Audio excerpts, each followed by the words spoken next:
नमस्कार. आज आम्ही फणस आणलाय खाण्यासाठी आणि तुम्ही सर्वांनी या आमच्यासोबत फणस खायला, कारण आता आमच्या तिघा चौघांकडून आणि आमच्या टीमकडून काय हा संपणार नाहीये, पण तरी सुद्धा आम्ही खाणार आहोत. प्रसाद आता फणस कापतोय.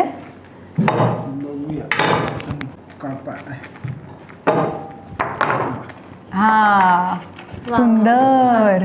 काय रचना आहे बघा. हा,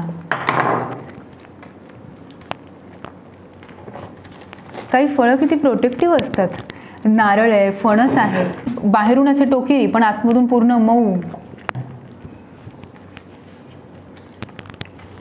थोडंसं हाताला तेल लावून आहे तर चिक लागेल.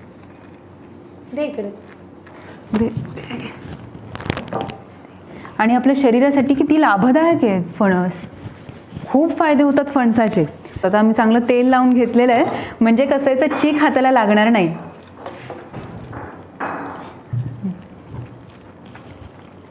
फणसामध्ये की नाही सोल्युबल फायबर आहेत आणि इनसोल्युबल फायबर आहेत. सोल्युबल फायबरमुळे आपल्या शरीरामध्ये जे ऊर्जेचे रूपांतर व्हायला पाहिजे ते खूप चांगल्या रीतीने होतं, आणि इनसोल्युबल फायबर असे असतात की ज्यामुळे डायजेशन सुधारतं. म्हणजे मळ जास्तीत जास्त खालच्या दिशेने ढकलला जातो. म्हणजे ज्यांना डायजेशनचे त्रास आहे त्यांच्यासाठी फणस अत्यंत लाभदायक. यात इतक्या काही गोष्टी आहेत, जसं विटॅमिन ए आहे, विटॅमिन बी आणि विटॅमिन सी आहे. विटॅमिन एमुळे दृष्टीदोष नाहीसे होतात, त्यामुळे डोळ्यांच्या आरोग्यासाठी हे उत्तमच फळ आहे. तसंच बी विटॅमिनमुळे लो हिमोग्लोबिन ज्यांना आहे त्यांच्यासाठी हे लाभदायक ठरेल. सी विटॅमिन यामध्ये असल्यामुळे आपली त्वचा सुधारते, तुकतुकीत होते, आपल्या केसांचं आरोग्य सुधारतं. तसंच यामध्ये मॅग्नेशियम आहे. आता मॅग्नेशियम आणि कॅल्शियम हे दोन्ही जेव्हा या फणसामध्ये आहेत तेव्हा ते कॅल्शियम आपल्या शरीरामध्ये डायजेस्ट करण्यासाठी किंवा ॲब्झॉर्ब करण्यासाठी मॅग्नेशियमचं असणं अत्यंत महत्त्वाचं असतं. तर आता यामध्ये कॅल्शियम पण आहे आणि मॅग्नेशियम पण आहे, त्यामुळे कॅल्शियम चांगल्या रीतीने शरीरात ॲब्झॉर्ब होतं, ज्यामुळे आपल्याला जर ऑस्टिओआर्थरायटिस असेल, रुमेटॉइड आर्थरायटिस असेल किंवा कुठेही हाडं आपल्याला दुखत असतील तर अशांसाठी हा फणस अत्यंत लाभदायक ठरणार. तसंच यामध्ये कॉपर आहे आणि कॉपरमुळे थायरॉक्सिन हे हॉर्मोन सेक्रेट होतं, म्हणून ज्यांना थायरॉइडचा त्रास आहे त्यांच्यासाठी सुद्धा फणस उपयुक्त ठरतं. यामध्ये लॅटेक्स असल्या कारणामुळे शरीरामध्ये कुठेही जर सूज असेल, इन्फ्लेमेशन असेल तर मग ती सूज उतरण्यासाठी आपल्याला फणसाचा खूप फायदा होतो. तर फणसाची देठं असतात ना, ती तुम्हाला कुठे मिळाली तर बघा, कारण अस्थमा पेशंट्स जे आहेत ना त्यांना त्या देठांचं सूप जर करून दिलं तर त्यांना लवकर आराम मिळतो, कारण यामध्ये फ्री रॅडिकल्स जे आहेत ना ते घालवण्याची क्षमता असते. आणि त्यामुळे शरीरामध्ये जे पोल्युशनमुळे घाण साठलेली आहे, नाकाद्वारे पोल्युशन आतमध्ये जात असतं, त्यामुळे अस्थमा पेशंट्सना त्याचा त्रास वाढतो.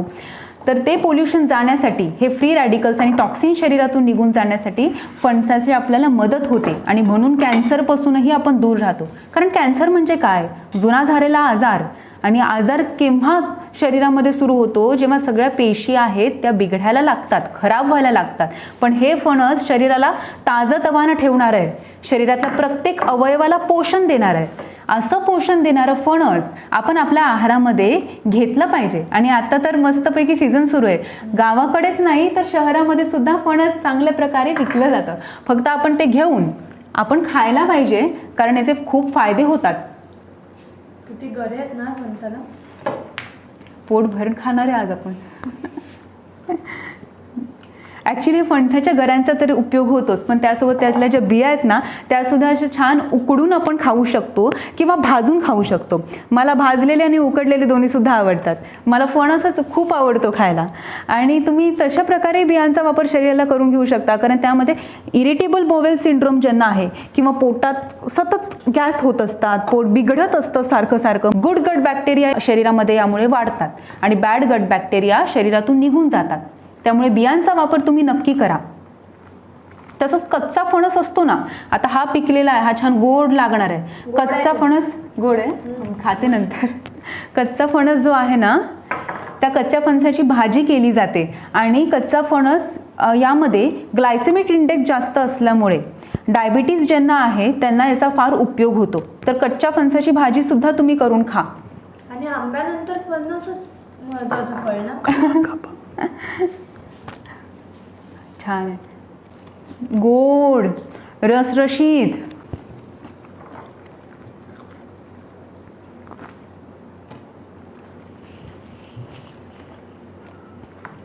गाय काहीतरी घे, संपवायचंय. तो बाकी आहे, अजून अर्धा बाकी आहे. तू आहेस ना, सुरू कर. आता हा मी व्हिडिओ आहे ना, तो मे महिन्यात करते आणि फणस वटपौर्णिमेपर्यंत उपलब्ध असतो.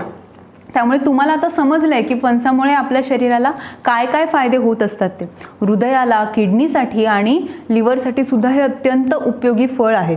संपूर्ण शरीराचं आरोग्य यामुळे चांगलं राहील. तर तुम्ही सर्वांनी हे सगळे जे फायदे ते सगळे समजून घ्या आणि ते लक्षात ठेवा. म्हणजे तुम्ही सारखं सारखं फणस घ्याल. आता वटपौर्णिमेपर्यंत हा मिळतच राहणार आहे. त्यामुळे फणस आपल्या आहारामध्ये इन्क्लूड करा आणि अशाच नवीन नवीन फळांचा तुम्ही आनंद घेत राहा. धन्यवाद.